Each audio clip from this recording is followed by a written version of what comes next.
Bom dia, pessoal. Vamos fazer a prece inicial?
Agora você chamar a palestrante do Álvaro.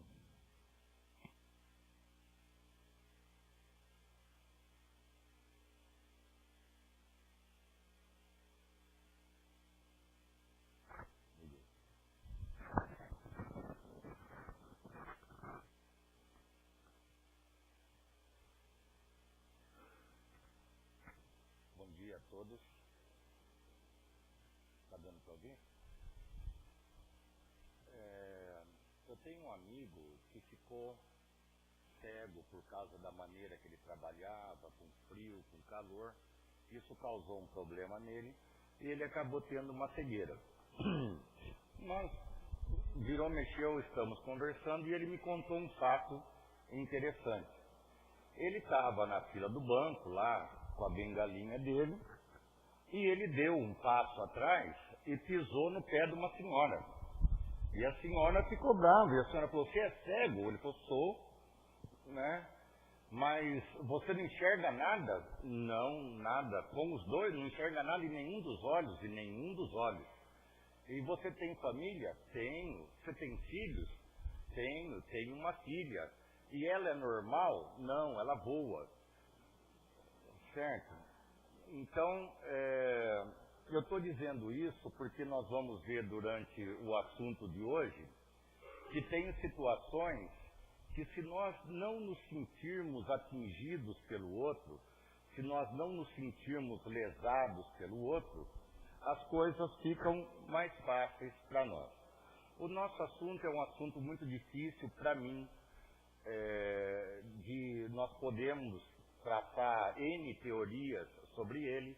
O que nós vamos falar hoje não vai esgotar o assunto, mas é um assunto que eu tenho muita dificuldade. Nós vamos falar do perdão. Tá? O perdão, a falta do perdão gera muitas desavenças, muitas guerras, principalmente no que se refere às famílias, né? Porque é justamente com as pessoas mais próximas que nós nos damos o direito de usar o verbo da maneira que queremos, como se tivéssemos ou tivessem o dever de ficar ouvindo ou de ficar pegando o pacote. Eu posso dar um pacote para alguém que seja um presente muito bonito, mas também posso dar um pacote que seja uma bomba. Então, cabe àquele que está recebendo o pacote aceitá-lo ou não. Foi-se o tempo das imposições. A outra pessoa não é uma extensão de nós mesmos. A outra pessoa pensa, a outra pessoa sente, a outra pessoa age da maneira que ela achar que é bom para a vida dela. Afinal de contas, todos nós temos princípios de vida, princípios no campo da inteligência, princípios no campo da moralidade, princípios no campo da amorosidade. Tá? Então, essa coisa de impor ao outro os nossos princípios, realmente é uma situação que nós devemos trabalhar. Não vou dizer que nós devemos não fazer, isso seria o ideal. Mas como nós já somos educados, vivemos numa sociedade de imposições, tá? É difícil trabalhar com isso. A hora que nós estamos vendo, nós estamos impondo. Aliás, vejam quando nós conversamos espiritismo com outras pessoas, né? Às vezes a gente vem no centro e se sente tão bem, é tão gostoso, e às vezes nós vemos outras pessoas que estão mal, e nós vamos lá, falamos do centro, e a pessoa, ai, não acredito nisso, ai, esse negócio de espírito não existe, ai, isso, ai, aquilo, e nós ficamos chateados porque a outra pessoa não pegou o nosso pacote. Mas ela não tem que pegar, ela pega se ela quiser. A porta do centro está sempre aberta, mas só fica quem quer. Ninguém fica aqui forçado. As pessoas, vocês estão aqui hoje, alguém veio amarrado por um cabresto aqui? Ninguém, nós estamos aqui porque queremos, tá? Outros que não querem vão viver a vida deles lá fora. E outra, eles podem arranjar outras filosofias de vida, outras religiões, seitas, depende de cada um. Ninguém é obrigado a seguir as nossas ideias, somente nós mesmos. Também não podemos ter as nossas ideias, e já que o outro não é uma extensão da gente, nós também não somos uma extensão do outro. Tá? Se alguém quiser impor alguma coisa a nós podemos dizer faço, se for interessante, ou não faço. Ah, mas o que vai acontecer? A outra pessoa vai brigar, deixa ela que brigue, eu fico na minha. Não preciso pegar o pacote da imposição. Bom, num diálogo de Jesus com Pedro, Pedro pergunta, quantas vezes perdoarei a meu irmão? Até 7 vezes? E Jesus responde, perdoar mais 70 vezes 7 vezes. Agora, se eu for uma pessoa que não aceita nada que vem de fora, 70 vezes 7 vezes vai ser, tá? Porque eu vou estar me condicionando a coisas ruins que eu pego dos outros, volto a dizer, como se os outros fossem uma extensão de mim mesmo, e quando eu acabo me arrependendo de ser tão orgulhoso, tá? Eu não sei quanto dá a conta de 70 vezes 7, 7 vezes 7, 49, 490.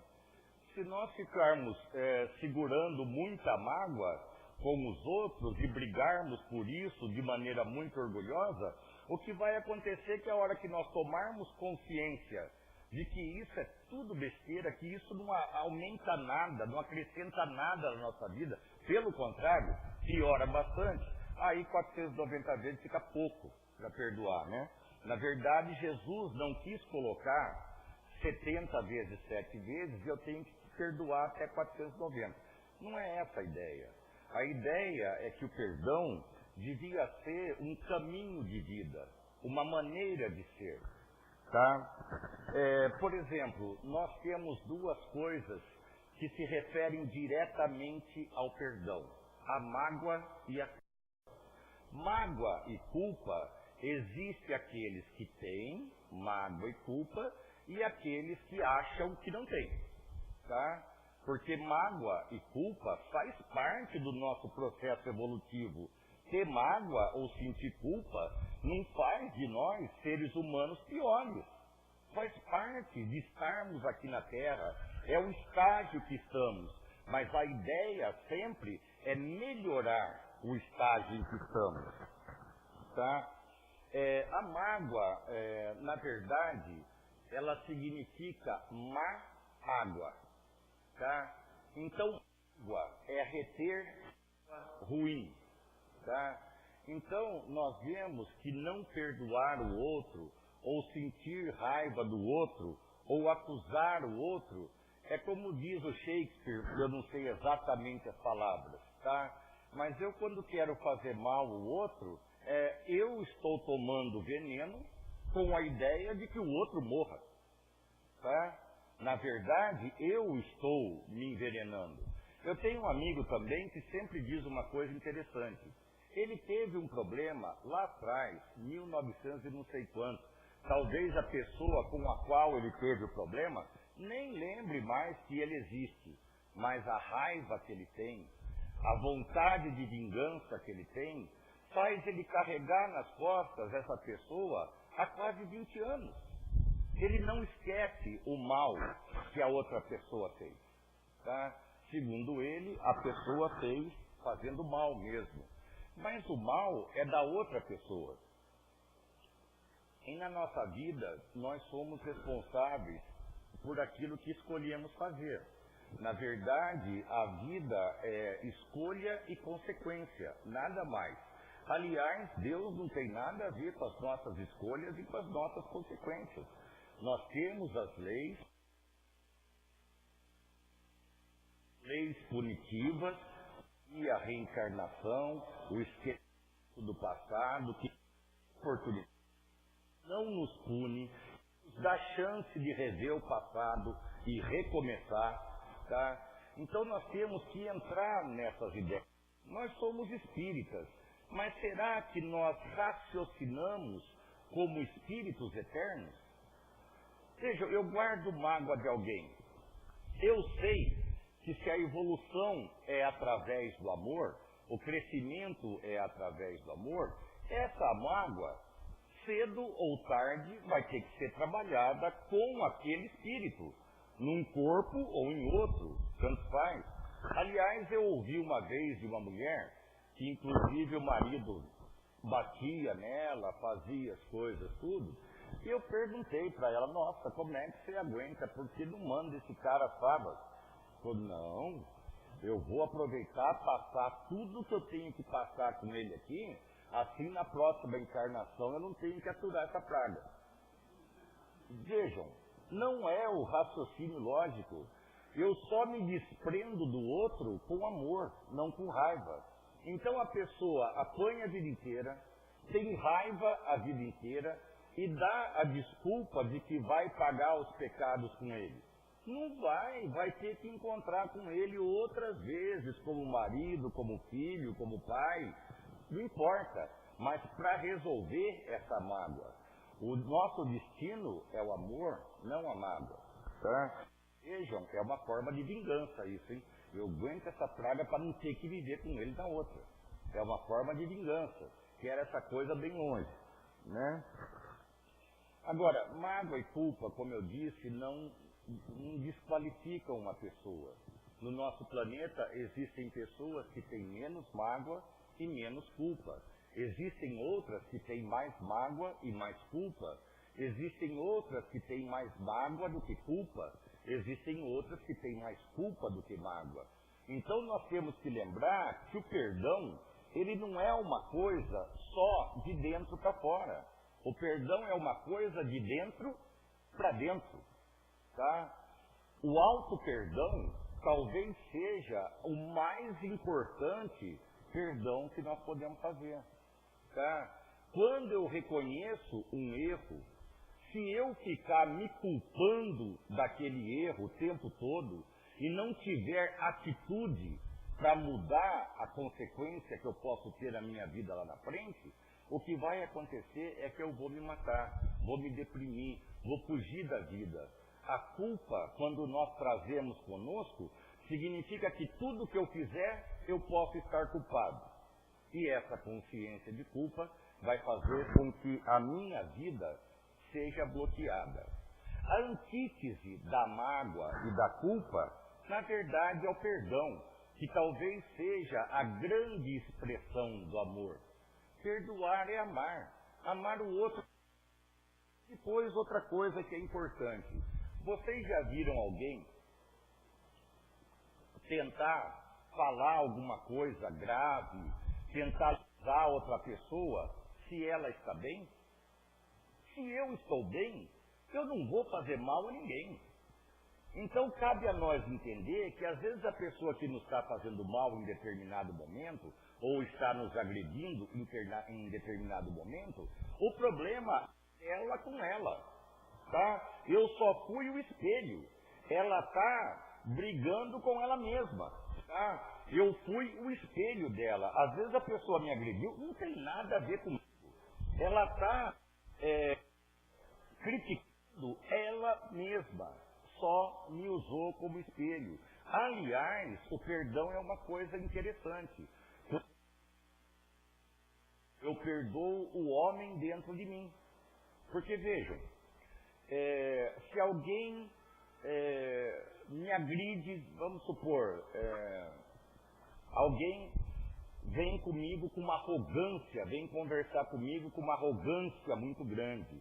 Nós precisamos entender que normalmente a arrogância cobre, disfarça um senso de inferioridade muito grande.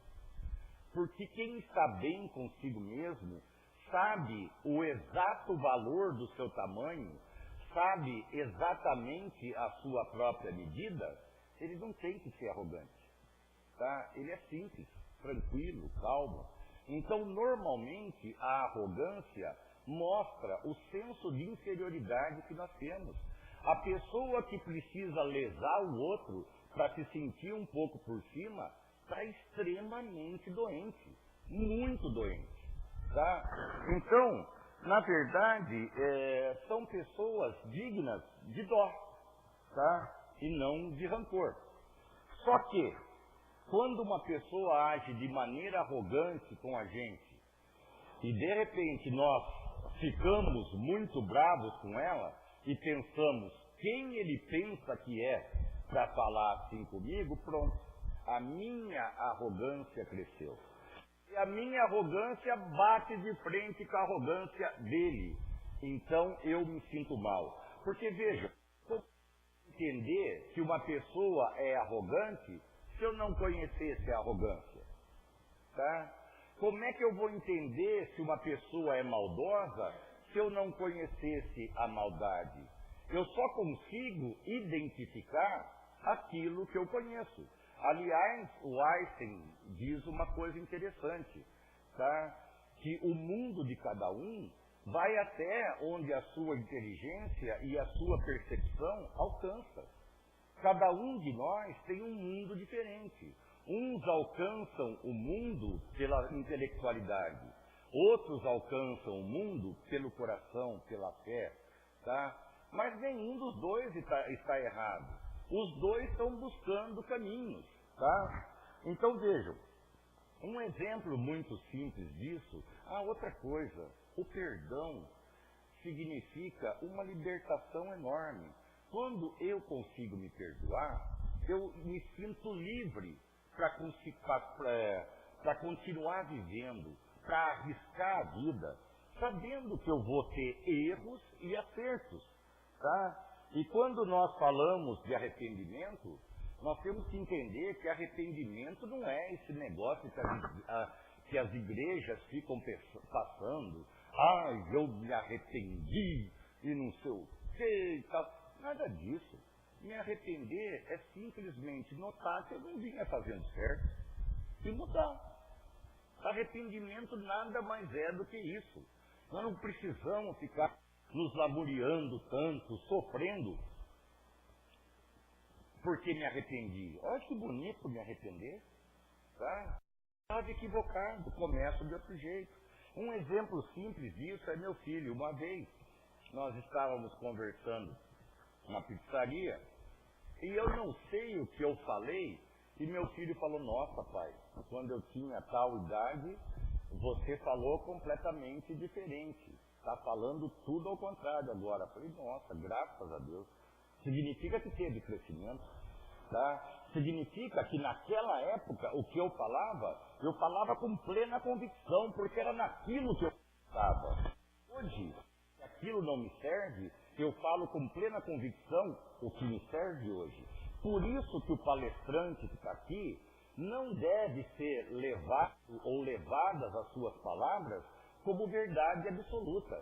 O que nós fazemos aqui na frente é só finalizar, mais nada. A gente pode finalizar. O caminho do meu perdão é um, o caminho de cada um de vocês é outro. O que acontece é que nós podemos finalizar que uma coisa pode ser melhor, trazer menos sofrimento, e outra não, baseado na doutrina, tá? E muitas vezes nós trabalhamos com teorias e não com ações. O perdão do que eu estou falando para vocês hoje, a teoria do perdão é muito maior em mim do que a ação do perdão. Por isso que eu disse antes que é um assunto difícil de se falar. Não que eu não consiga perdoar, eu consigo, mas só algumas vezes. Poderia exercer esse trabalho, né, esse treinamento mais vezes. Vejam, eu estou no cinema, tá? E alguém vem e pisa na minha unha. Um pisão rápido. Ele está entrando ali naquela fileira do cinema e pisa, ai, me desculpe, e já sai. Eu falo, tudo bem, não se preocupe. Mas vamos supor que eu tenho uma unha encravada com tabuné. Ou eu tenho um sapato novo, que eu gastei uma fortuna para comprar aquele sapato. As mulheres podem dizer isso melhor que eu.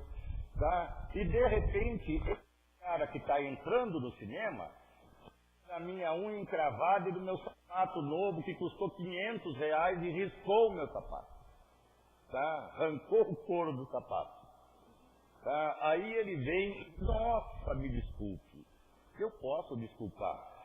Vai ser imediatamente. Vai ter que parar a dor da unha do dedão.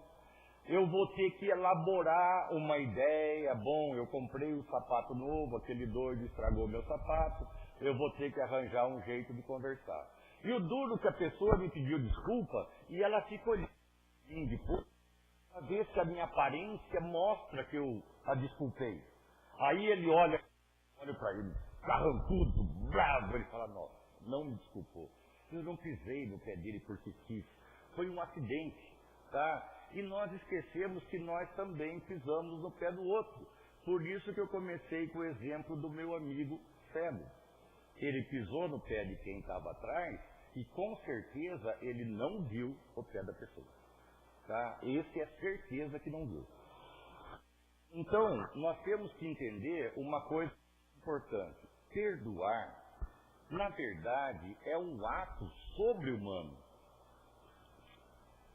Tá? Perdoar exige, principalmente dependendo da maneira que sentimos que fomos lesados, perdoar exige uma atitude sobre-humana, exige uma atitude espiritual, não só humana, do nosso cérebro físico tridimensional, do nosso cérebro físico limitado pelo nosso corpo, tá? Mas a dimensão do espírito pode trabalhar com a ideia de... Pode trabalhar que o amor é perdão de pecados, ou seja, se eu amo mais do que amava antigamente, minhas atitudes são melhores, então eu não sofro mais dos pecados que tinha antigamente, ou dos erros. Eu tive arrependimento, comecei a mudar de atitude, a minha maneira de amar aumentou, então eu não faço mais as besteiras que fazia antes, então não sofro por aquilo. Então o amor cobre uma multidão de pecados, tá? Não do outro, meu. Certo? Isso é o mais importante. Bom, e realmente nós precisamos, nós que temos acesso ao do Espírito, não é somente uma cultura espiritual. É bom que seja isso também. Mas nós temos a cultura do espírito. A cultura de que eu sobrevivo à morte do corpo. A cultura de que eu não sou o corpo. Eu tenho um corpo emprestado, tá, dentro das leis divinas, para que eu possa atuar aqui na Terra. Tá? Mas esse corpo, de uma forma ou de outra, ele vai se desfazer. Mas eu continuo. A nossa essência continua. A centelha divina que somos continua. E se nós acreditarmos nessa continuidade, essa vida aqui não passa de uma ponta de agulha, não passa de um grão de areia numa montanha. Tá? Então, nós não precisamos levar as coisas assim tão a sério. Aliás, nós devemos pensar às vezes que não devemos nos levar tão a sério. Tem horas que nós temos que aliviar. Tem horas que nós precisamos sair de cima do livro, descansar, ver um futebol, ver um filme. Tem hora que nós temos que esquecer um pouco, tá? Que nós estamos naquela luta pelo crescimento. Porque estamos. Tá? Com isso, posso me dar momentos de lazer. Tá? Agora, momentos de lazer não significa que eu vá estourar o corpo e ele se desfaz. Tá? Momentos de lazer é fazendo coisas que nós gostamos, principalmente, tá? Quando nós falamos a outra face, quando Jesus fala disso, ele simplesmente está querendo dizer que nós não somos o sparring do outro, tá? Eu não quero ser e não quero que me bata de outro, tá? Outro.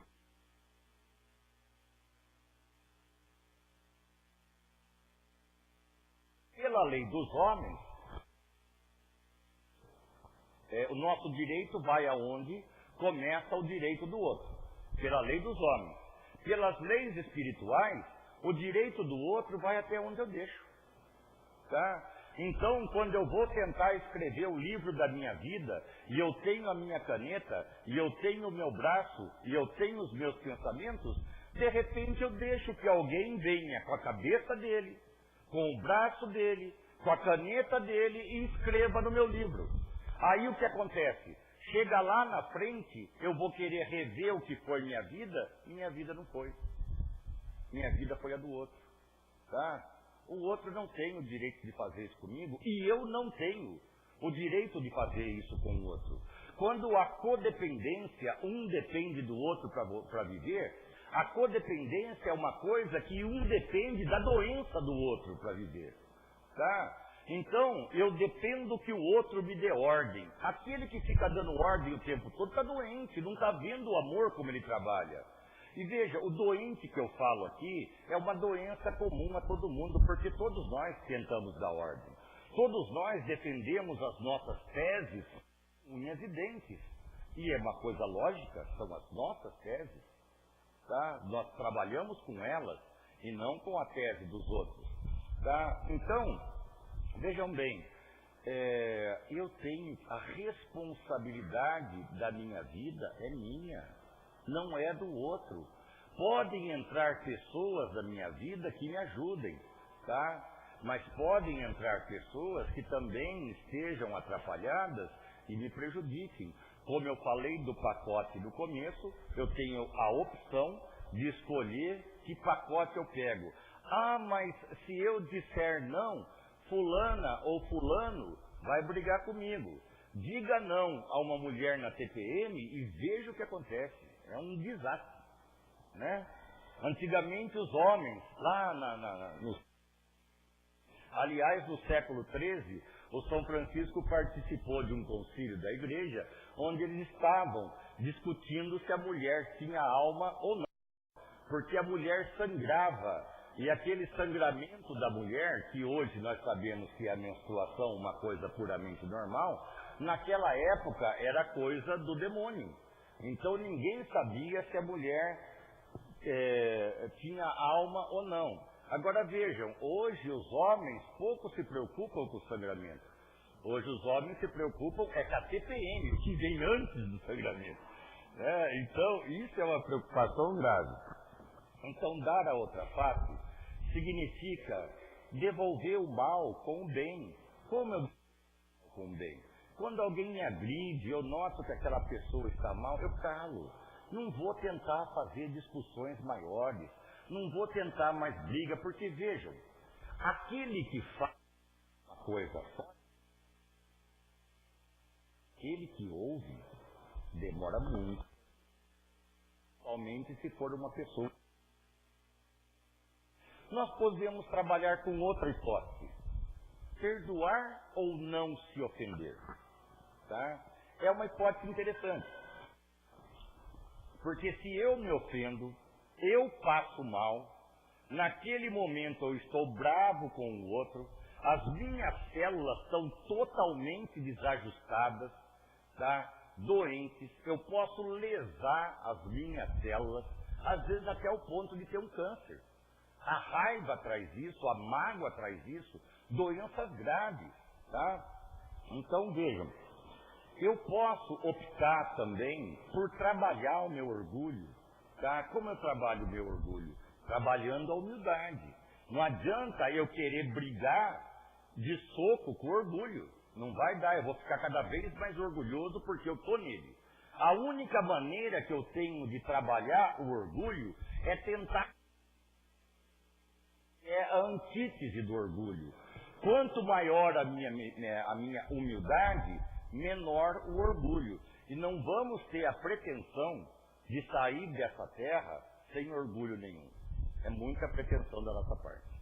Tá? Ele pode estar pequeno, mas faz parte do nosso processo evolutivo. Agora, nós podemos sair daqui com humildade muito maior que sufocar aquele orgulho na maioria das atitudes da minha vida. Então, o que seria a humildade? Eu sou igual aos outros. Igual. Nem mais, nem menos. Eu conheço o meu real valor como ser humano. Eu sou um ser humano, sou igual aos outros. Ora equivocado, ora não. E o outro também tem isso. Ora equivocado e ora não. Mas se eu trabalho o meu orgulho através da humildade, o que acontece? Quando alguém me lesa, talvez eu não me sinta lesado. O que eu falei da arrogância. Alguém, eu fico bravo, fico arrogante.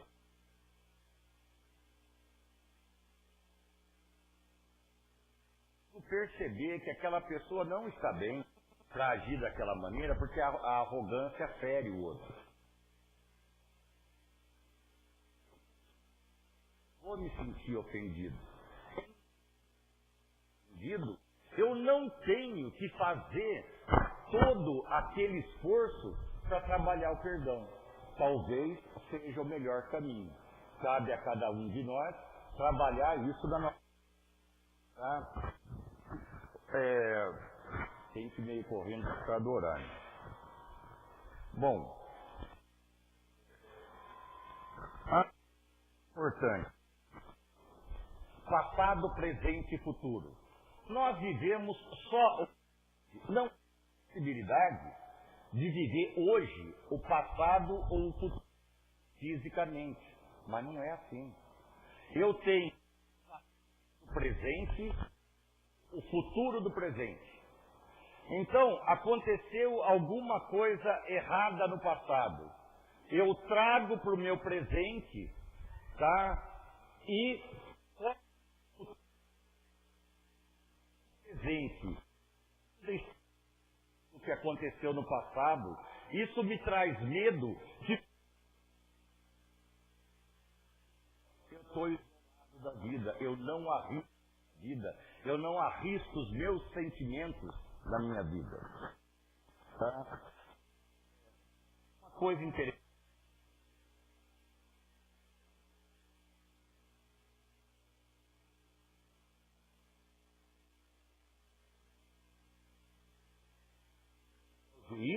O juiz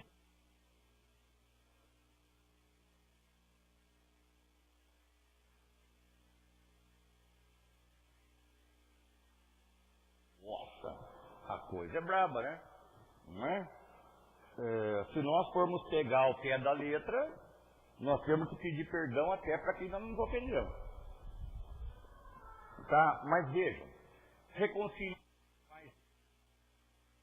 com o teu adversário enquanto ainda está a caminho. Porque é o caso daquela mulher que apanha do marido e que está achando que vai resolver tudo com ele já. Tá? Nós temos um inimigo,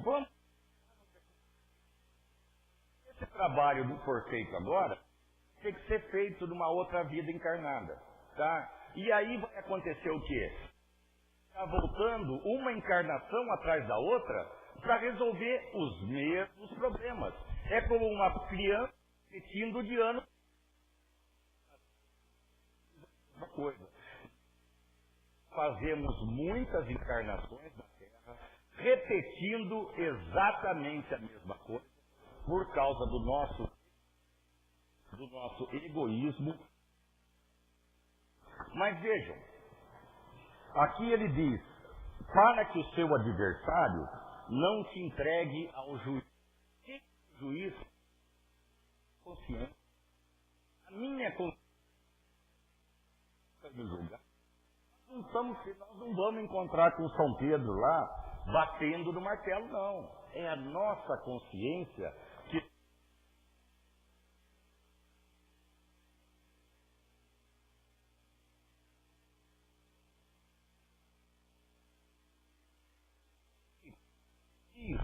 não te entregue à justiça.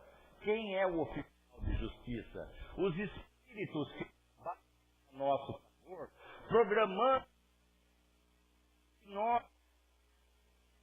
ir limpando o passado e para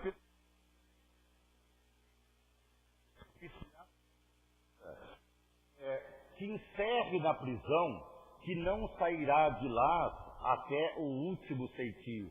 Só que eu não escrevi isso no por ranger de dentes, o que piora um pouco a coisa. Tá?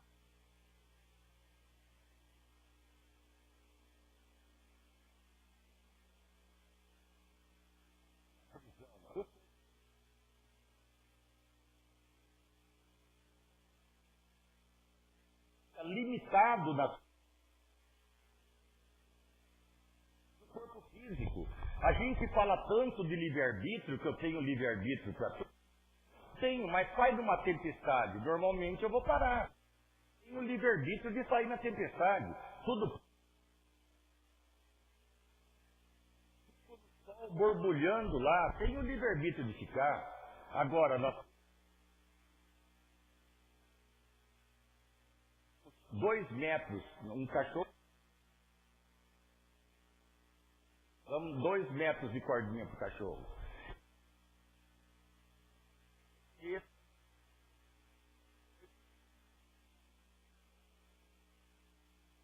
Eles com maior consciência espiritual têm mais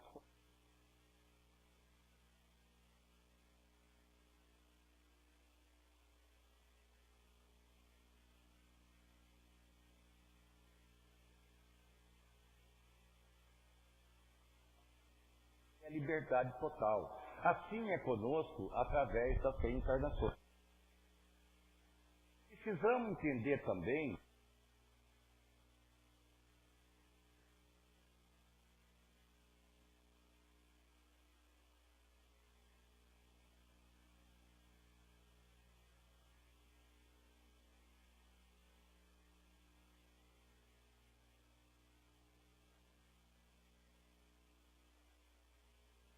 bicho, eu não vivo de desculpas. Tá? Outra coisa importante, a nossa consciência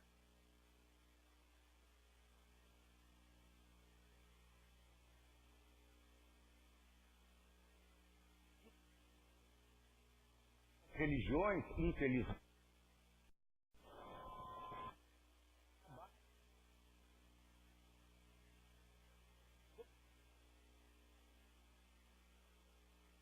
vai ter medo da consequência disso o resto da vida. E quando nós temos um erro, não é para ter medo. reconhecer, começar o nosso caminho.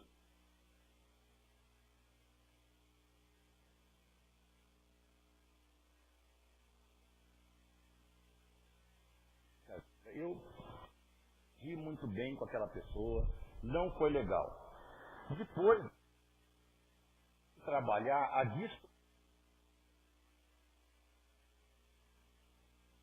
diluir essa necessidade para colocar outro ingrediente e eles comecem a se misturar. Eu vou colocando outro ingrediente, ele antigo vai ficando cada vez. Depois disso, nós precisamos reparação. No auto-perdão e no perdão ao outro é mais importante.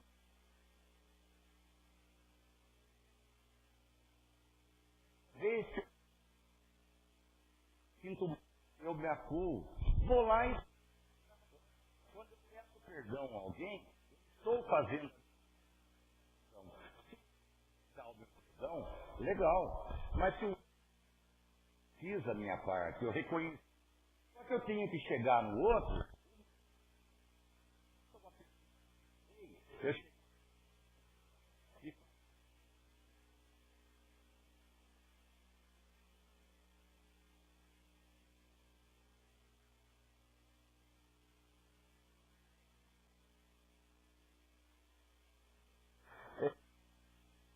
para nós encerrarmos, Jesus diz uma coisa interessante.